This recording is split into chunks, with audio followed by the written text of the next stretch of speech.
مکہ پوجتے تھے وسیلہ بات سمجھ کر، ہم وسیلہ سمجھتے ہیں، پوجتے نہیں۔ اب تیسرا سنیے، انہوں نے اللہ کے بارگاہ میں بتوں کو وسیلہ بھی جانا مشرکین نے، اور کتنا بڑا جانا، تاکہ یہ وسیلہ ہے اور وسیلہ اکبر وسیلہ اعظم ہے، کتنا جتنی طاقت اللہ کو ہے ان کو بھی ہے، یہ بھی اللہ کے ربوبیت میں، الوہیت میں، خدائی صفاتوں میں، خدائی میں یہ برابر کے شریک ہے۔ اللہ کے یہ برابر ہے، انہوں نے اللہ کے برابر بتوں کو ٹھہرایا، اور اس کا ذکر بھی قرآن میں اللہ نے ارشاد فرمایا کہ یہ صرف وسیلہ نہیں جانتے بلکہ وسیلے کے ساتھ بتوں کو رب کے برابر سمجھتے ہیں۔ چنانچہ قرآن عظیم پارہ 19 سورہ شورى آیت 98 میں اللہ ارشاد فرماتا ہے واللہ ان قلنا لفی ضلال مبین اذ نسویکم برب العالمین، اور قیامت کے دن وہ مشرکین کہیں گے خدا کی قسم، تاللہ خدا کی قسم، انا قلنا لفی ضلال مبین، ہم تو بہت بڑی گمراہی میں تھے، بہت بھٹکے ہوئے تھے، بہت بہکے ہوئے تھے۔ کیوں؟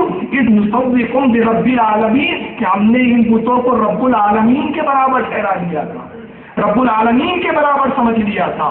مطلب کیا ہوا کہ وسیلہ جاننے کے ساتھ ساتھ بتوں کو اللہ کے برابر بھی سمجھ لیا، اللہ کا دوست سمجھ لیا، اور ایسا دوست کہ اللہ ان کے وسیلے کو رد نہیں کر سکتا، ان کی شفاعت کو رد نہیں کر سکتا، ان کی سفارش کو رد نہیں کر سکتا۔ اور قرآن نے کہا کہ انہوں نے رب العالمین کے برابر جان لیا اور اس کی خدائی قوتوں میں، طاقتوں میں شریک ٹھہرایا، کہا یہ رب العالمین کے برابر ہے، جیسے یہ خالق ہے ویسے یہ خالق ہے، جیسے وہ پیدا کرتا ہے ویسے یہ پیدا کرتے ہیں، جیسے وہ مارتا ہے ویسے یہ مارتے ہیں، گویا یہ رب العالمین کے برابر طاقت و قوت رکھتے ہیں۔ مگر میں آپ سے پوچھتا ہوں، کیا آپ رسول اللہ کو اللہ کے برابر سمجھتے ہیں؟ شرک ختم۔ شرک تب ہوتا ہے، شرک بنا شرکت سے، اور شرکت ہوتی ہے برابر کی 50-50% کی پارٹنرشپ، اس کو اردو میں بولتے ہیں شرکت، اور شرکت سے بنا ہے شرک۔ جب بات برابری کی ہو تو شرک کہا جاتا ہے۔ تو جب ہم رسول کو خدا کے نہ برابر سمجھتے ہیں نہ خدا جیسا سمجھتے ہیں بلکہ خدا کا بندہ سمجھتے ہیں، لیکن رضا نے ختم سکن اس پہ کر دیا خالق کا بندہ اور خلق کا آقا کہوں۔ ہمارا یہ عقیدہ ہے کہ خالق کے بندے ہیں مگر پوری مخلوق کے آقا ہے، تو یہاں سے شرک ختم ہو جاتا ہے۔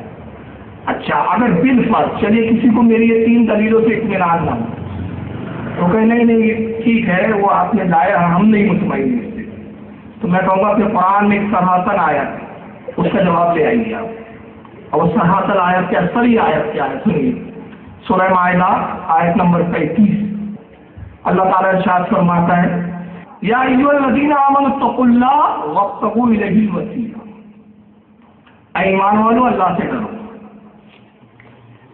پہلا جملہ یا ایھا الذین آمنوا، اے ایمان والو، خطاب کس سے؟ ایمان والوں سے، یعنی جن سے بات کی جا رہی ہے، جن کو مخاطب کیا جا رہا ہے وہ ایمان والے ہیں۔ اب پہلا مخاطب کیا اللہ نے یا ایھا الذین آمنوا، اے ایمان والو، کیا کرو؟ اتقوا اللہ، اللہ سے ڈرو۔ تو اللہ سے کیسے ڈرو؟ نماز مت پڑھو اور کہو اللہ سے ڈرتے ہیں۔ رمضان کا مہینہ ہے تو روزے مت رکھو، کہو اللہ سے ہم ڈرتے ہیں۔ اللہ تعالیٰ استطاعت دے، مال و دولت و حج مت کرو، کہو ہم اللہ سے ڈرتے ہیں۔ صاحب مال ہو، صاحب نصاب ہو، زکوٰۃ نہ ادا کرو، کہو اللہ سے ڈرتے ہیں۔ اس کو اللہ سے ڈرنا کہیں گے؟ نہیں۔ اللہ سے ڈرنے کے معنی نماز کا وقت ہو تو نماز پڑھو، روزے جب کی فرضیت کا جب وقت آ جائے، روزے آ جائے رمضان المبارک کی تو روزے بھی رکھو، حج کی استطاعت اللہ دے تو حج کر لو، زکوٰۃ کی استطاعت بخشے تو زکوٰۃ ادا کر دو۔ تو سارے اعمال کے مجموعے کا نام اطاعت اللہ کی اطاعت خداوندی، اور یہ ہوا اللہ سے ڈرنا۔ تو اللہ نے پہلا حکم فرمایا اے ایمان والو، خطاب ایمان والوں سے کیا اور کہا اللہ سے ڈرو، نماز بھی پڑھو، روزہ بھی رکھو، حج بھی کرو، زکوٰۃ بھی دو، سارے نیک اعمال صالح اعمال پر تم عمل پیرا ہو جاؤ۔ اور جب ان سارے اعمال پر عمل پیرا ہو جاؤ تو اب یہ مت سوچو کہ نجات مل جائے گی، یہ تکیہ کر کے مت بیٹھ جاؤ کہ ہو گیا اب جنت مل جائے گی۔ کیوں؟ ایک تھا جس نے نماز ایک وقت کی بھی نہیں چھوڑی تھی، ایک تھا جس نے اللہ کی اطاعت سے کبھی روبرداری نہیں کی تھی، اس نے اتنے سجدے کیے کہ سجدے روئے زمین پر پھیلا دیے جائے تو ایک جگہ ایک انچ بھی جگہ نہ بچے جہاں اس پہ سجدہ نہ کیا ہو۔ علماء فرماتے 90 لاکھ سال اس نے اللہ کی عبادت کی، مگر عبادت منہ پر مار دی گئی۔ کیوں؟ اس نے نیکوں کا ساتھ نہیں دیا، نیکوں کے ساتھ نہیں ہوا، صالحین کے ساتھ نہیں ہوا۔ صالحین طور سے فرشتوں کی اطاعت نہیں کی، فرشتوں کی پیروی نہیں کی، ابلیس ہو گیا، شیطان ہو گیا، مردود ہو گیا۔ تو اللہ بتا رہا ہے اے میرے بندو، عمل قابل نجات نہیں ہو سکتے، عمل مردود ہو سکتے ہیں، بارگاہ الہی سے دھتکارا جایا جا سکتا ہے۔ اگر ایمان کی حفاظت چاہتے ہو، عمل کی حفاظت چاہتے ہو تو کیا کرو؟ وابتغوا الیہ الوسیلہ، اس کی راہ میں وسیلہ تلاش کرو۔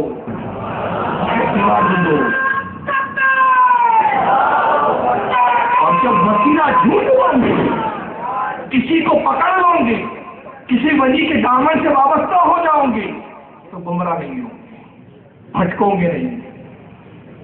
یہ وسیلے کی صریح آیت ہے جس میں اللہ نے فرمایا وسیلہ تلاش کرو۔ اگر وسیلہ شرک ہوتا تو یہ عجیب شرک ہے جس کا حکم اللہ ہی تعالیٰ دے گا۔ ایسا ہو سکتا ہے؟ نہیں ہو سکتا۔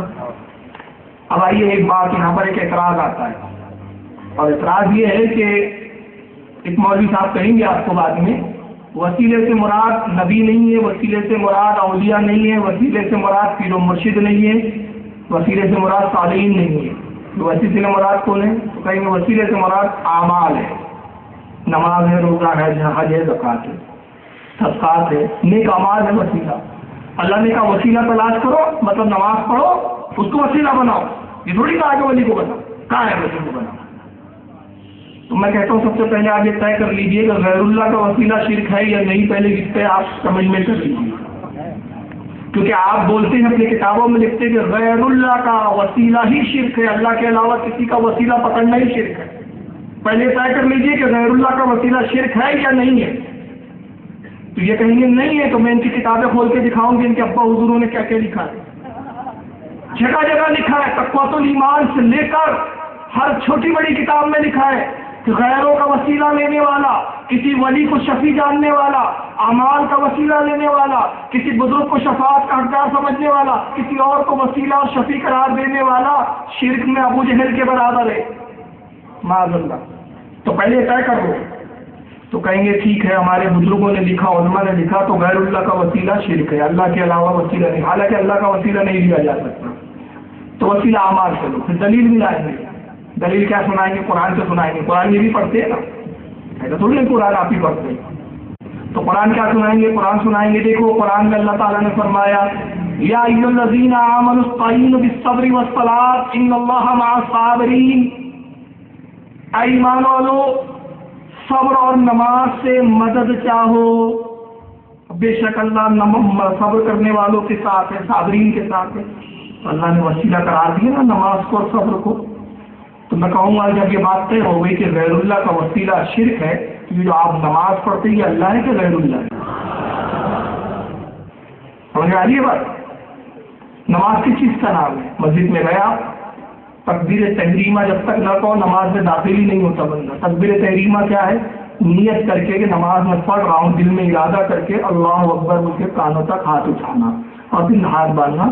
اب نماز میں آپ داخل ہو گئے، اللہ اکبر کا ہاتھ باندھ دیا، نماز شروع ہو گئی، رکوع کیا نماز ہو رہی ہے، سجدہ کیا نماز ہو رہی ہے، قاعدے میں بیٹھے نماز ہو رہی ہے، قیام کر رہے نماز ہو رہی ہے، سلام پھر رہے نماز ہو رہی ہے۔ ارکان کے مجموعے کا نام نماز ہے۔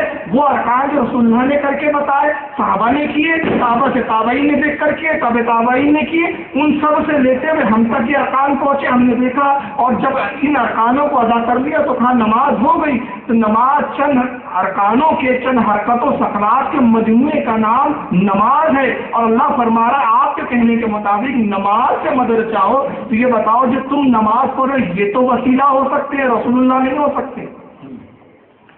تمہاری یہ ناقص ارکان، تمہاری یہ کمزور ارکان یہ وسیلہ بن سکتے، اور پھر یہ جو وسیلہ بن رہے ہیں، جو رکوع کیا یہ وسیلہ یہ نماز کا حصہ، سجدہ کیا یہ وسیلہ یہ نماز کا حصہ، تو یہ تمہارا سجدہ کرنا، یہ رکوع کرنا، یہ قاعدے میں بیٹھنا، یہ اللہ ہے کہ غیر اللہ؟ تو یہ غیر اللہ ہے، تو معلوم ہو گیا کہ غیر اللہ کا وسیلہ شرک نہیں ہے، البتہ شرک تب ہے کہ اس کا وسیلہ لیا جائے جس کی اجازت اللہ نے نہ دی۔